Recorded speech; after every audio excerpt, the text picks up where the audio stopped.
695페이지쯤에 있습니다. 역대하 29장 1절부터 11절까지의 말씀 우리 함께 보도록 하겠습니다.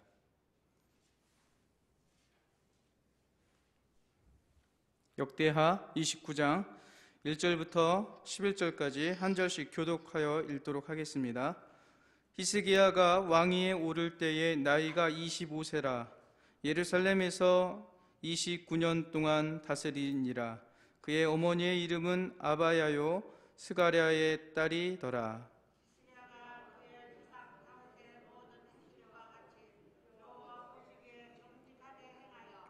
첫째 해 첫째 달에 여호와의 전문들을 열고 수리하고 그들에게 이르되 레위 사람들아 내 말을 들으라. 이제 너희는 성결하게 하고 또 너희 조상들의 하나님 여호와의 전을 성결하게 하여 그 더러운 것을 성소에서 없애라.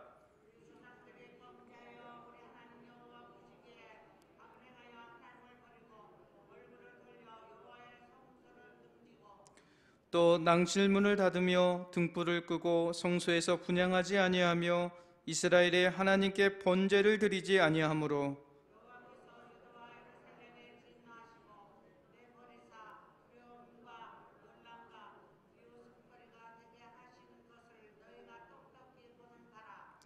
이로 말미암아 우리의 조상들이 칼에 엎드러지며 우리의 자녀와 아내들이 사로잡혔느니라.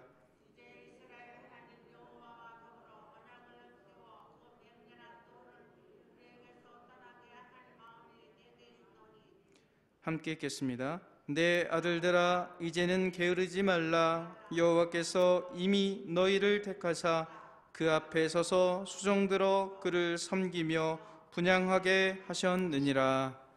아멘. 하나님의 은혜와 하나님의 인도하시고 축복하심이 우리의 삶 가운데 함께하기를 주의 이름으로 축원드리겠습니다.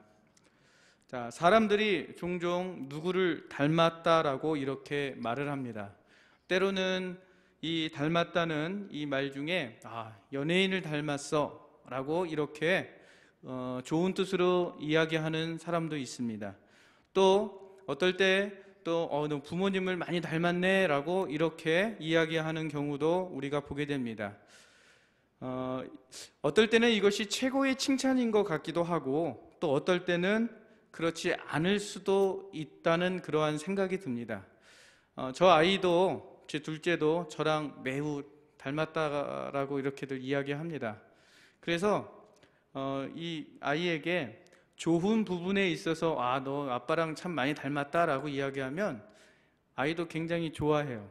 근데 외형적인 부분, 너 아빠 닮아서 키도 작고 좀 퉁퉁하다라고 이렇게 이야기하면 아기의 얼굴색이 조금 이렇게 안 좋은 트로 이렇게 바뀌는 그런 모습을 보게 됩니다. 어떨 때 누구를 닮았다고 하는 것은 좋은 의미로 사용되기도 하고 또 어떨 때는 안 좋은 부분으로 받아들일 때도 있다는 것을 우리가 알게 됩니다.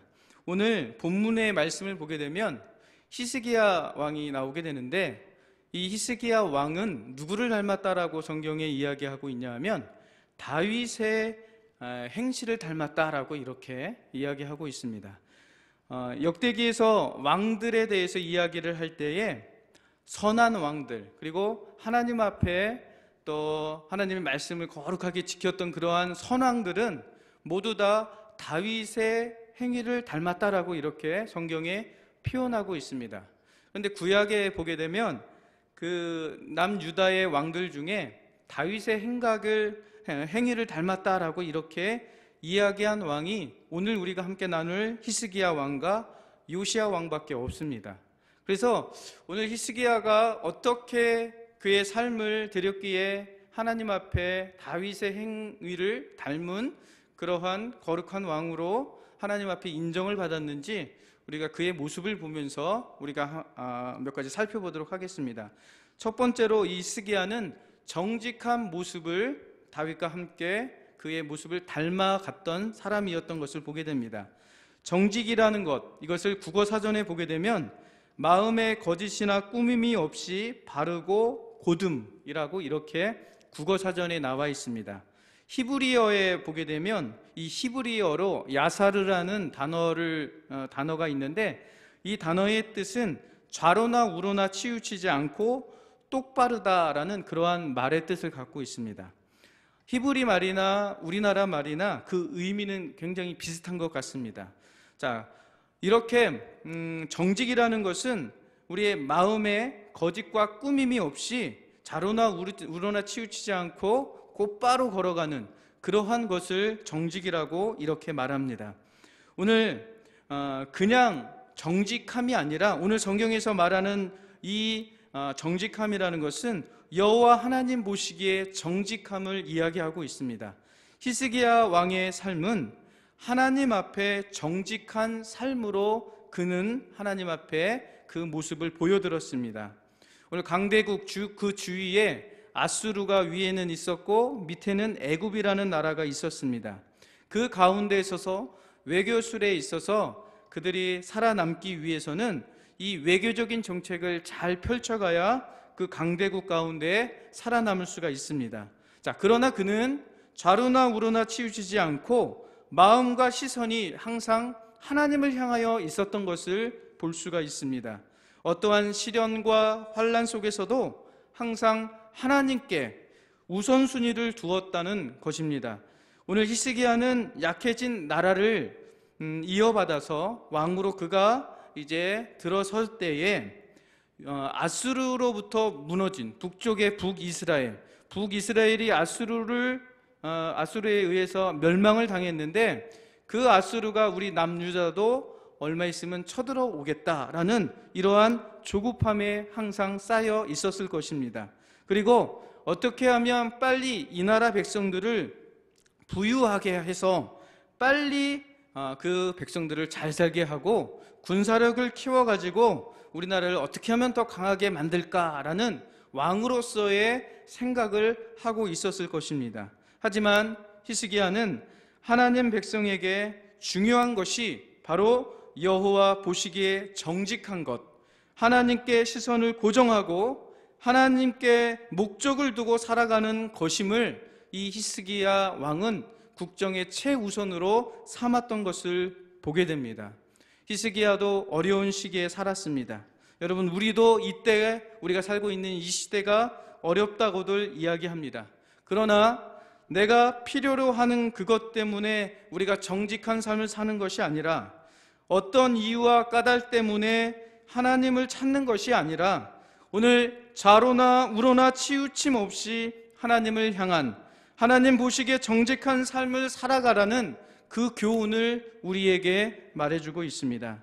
어렵고 춥지만 그럴수록 더욱 하나님을 생각하고 또 주신 말씀과 섭리를 생각하면서 하나님을 향해 똑바른 마음, 그리고 하나님을 향해 곧은 마음, 그리고 하나님을 향해 곧은 길을 걸어가는 저와 여러분들의 삶이 되시기를 주의 이름으로 축원드리겠습니다.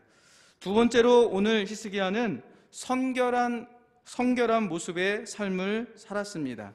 우리가 읽은 5절의 모습을 보게 되면 그들에게 이르되 레위 사람들아 내 말을 들으라. 이제 너희는 성결하게 하고 또 너희 조상들의 하나님 여호와의 전을 성결하게 하여 그 더러운 것을 성소에서 없애라 라고 이렇게 말합니다. 성결이라는 단어와 비슷한 단어는 깨끗하다 그리고 거룩하다라는 단어로 같이 성결이 사용되고 있습니다.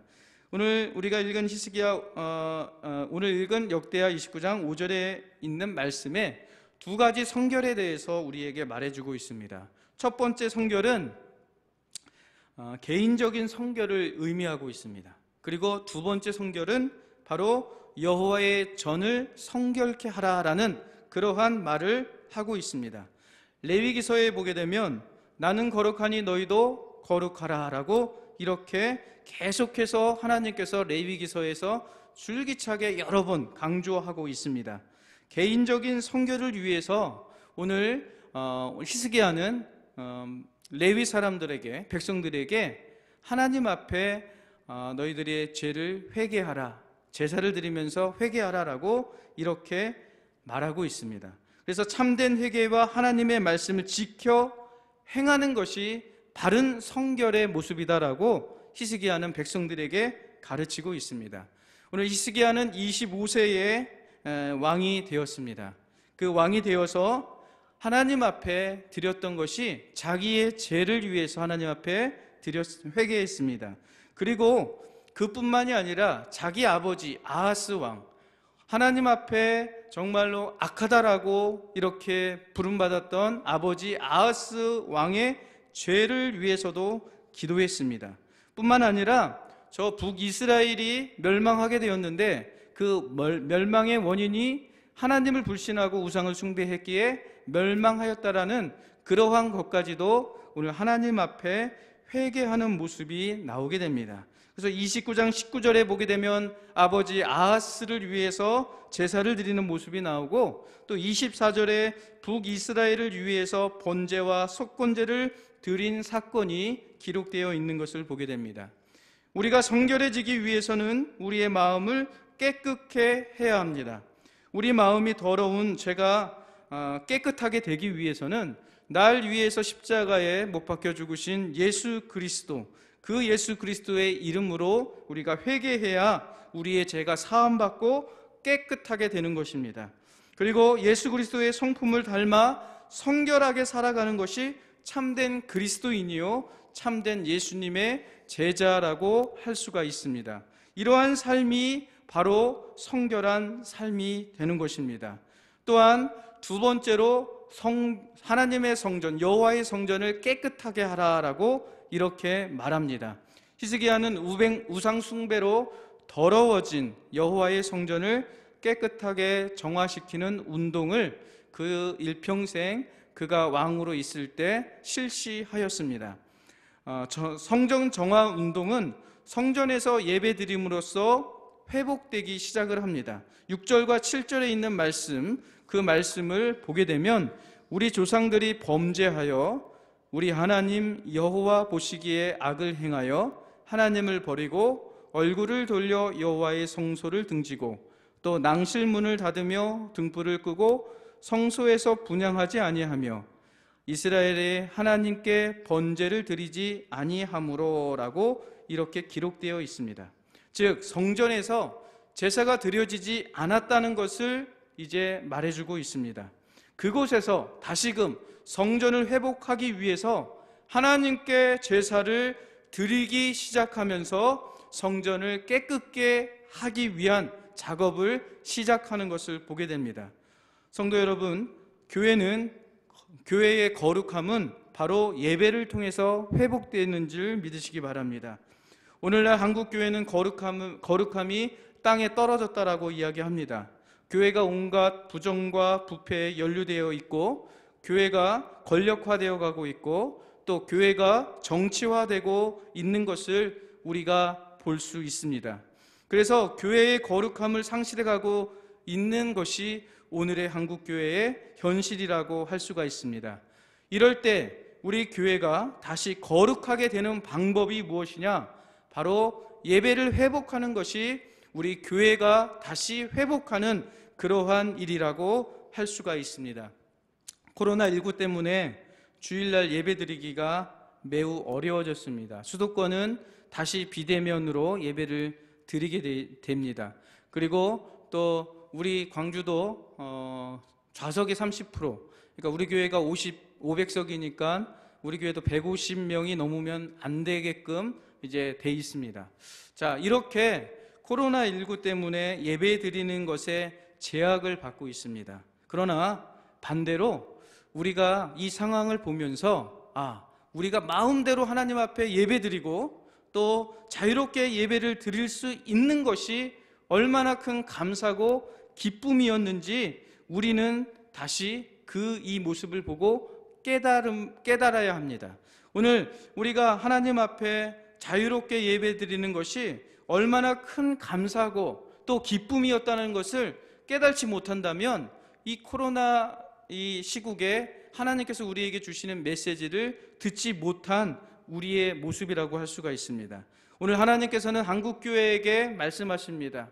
우리가 지금까지 예배를 습관적으로 드렸고 또 예배에 있어서 감사와 기쁨이 없이 예배를 드린 우리들의 모습을 보고 하나님께서는 이 예배가 얼마나 귀중하고 또 하나님 앞에 예배드리는 것이 기쁨이고 감사한 것인지 우리가 다시 한번 깨닫게 하시는 그러한 사건이라고 할 수가 있습니다. 오늘 우리가 예배를 자유롭게 드리는 것, 이것이 하나님께서 우리에게 주신 기쁨이고 즐거움이고 또 하나님 앞에 감사를 드려야 할 예배라는 것을 우리가 깨닫고 예배를 소중히 여기시고 또 예배를 목숨과 같이 하나님 앞에 드리는 저와 여러분들의 모습이 되시기를 소망합니다. 세 번째로 히스기야는 자원하는 마음으로 하나님을 섬겼던 모습이 다윗과 닮았습니다. 자, 31절에 보게 되면 제물과 감사 제물을 드리는데 무릇 마음에 원하는 자는 또한 번제물도 가져오니라고 이렇게 기록되어 있습니다. 즉 하나님께 드리는 제물은 마음에서 우러나오면 나와야 한다는 것을 우리에게 말해주고 있습니다. 고린도 후서 9장 7절에 보게 되면 각각 그 마음에 정한 대로 할 것이요 인색함이나 억지로 하지 말지니 하나님은 즐겨내는 자를 사랑하느니라 라고 말씀하고 계십니다.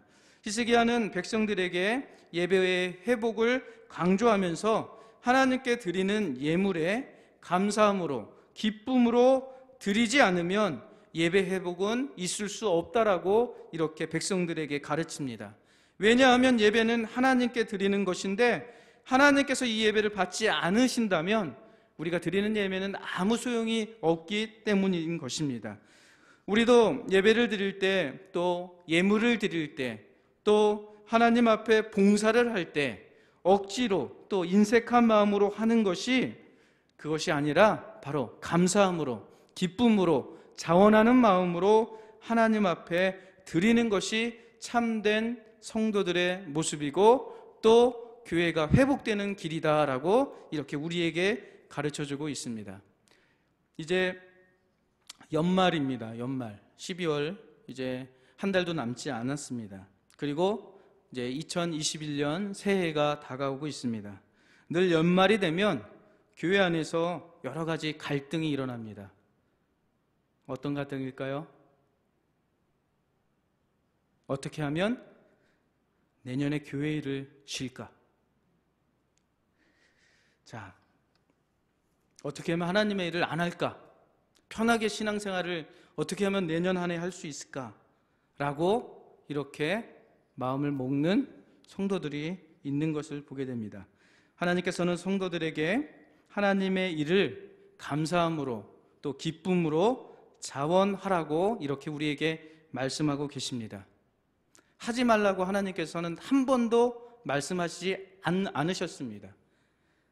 자, 우리가 정말 하나님의 말씀을 듣고 또 하나님의 말씀을 실천하는 그리스도인이고 하나님의 백성이다라고 이렇게 나는 성도야, 나는 크리스찬이냐, 나는 하나님의 말씀을 따르는 사람이야 라고 이렇게 자신 있게 여러분 말씀하실 수 있습니까? 자, 그렇다면 오늘 하나님께서는 우리에게 교회에서 봉사하고 헌신하고 또 하나님의 말씀대로 해라, 섬기고 또 하나님의 일들을 기쁨으로 자원하여 하라라고 이렇게 말씀하고 계십니다. 사단은, 마귀는 우리에게 이렇게 말합니다.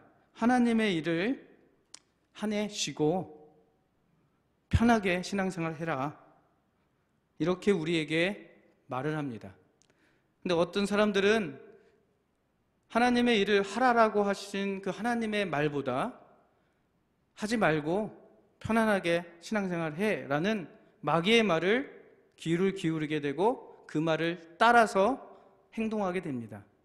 저는 교회가 연말이 되면 항상 그런 일이 없어야 되는데 항상 교회에 무엇을 맡기면 싫어요, 안 해요, 다른 사람 시키세요, 이러한 일들이 해마다 반복되는 것을 보고 정말 우리가 하나님의 사람으로 하나님의 말씀과 하나님의 뜻대로 살아가는 진짜 그리스도인일까라는 그런 마음들이 내 마음속에 항상 이렇게 마음을 때리는 그러한 아픔을 느낄 때가 많이 있습니다.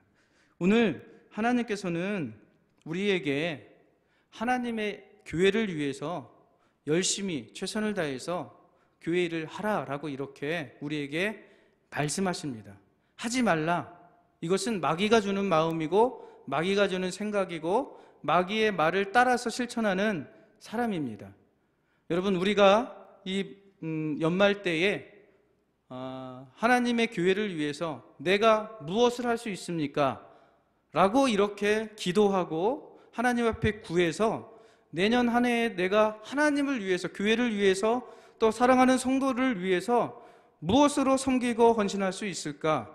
이렇게 생각하는 올 한 해가 되기를 바라겠습니다.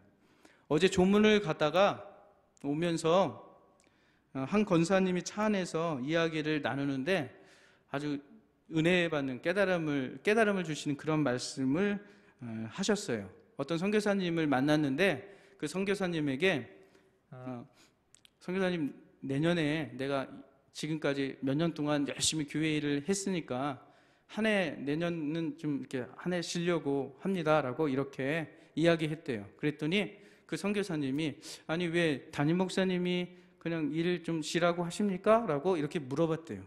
그런데 그게 아니고요. 이제 그동안 또 열심히 해왔고 하니까 내년 한 해는 좀 쉬려고 그렇게 생각합니다라고 이렇게 이야기를 했다고 합니다. 그랬더니 그 선교사님이 하는 말씀이 권사님이 영적인 실업자로 살아가는 것은 하나님이 기뻐하지 않습니다 라고 이렇게 이야기했대요. 여러분, 실업자는 일을 하고 싶어도 일하지 못하는 사람입니다. 우리가 영적인 부분에서도 하나님의 교회에서도 영적인 실업자가 되어서는 안 된다라고 이렇게 우리에게 말해줍니다. 영적인 실업자가 무엇입니까? 바로 교회에서 일하지 않고 편안하게 있으려고 하는 사람을 우리가 영적인 실업자라고 이야기할 수가 있습니다. 오늘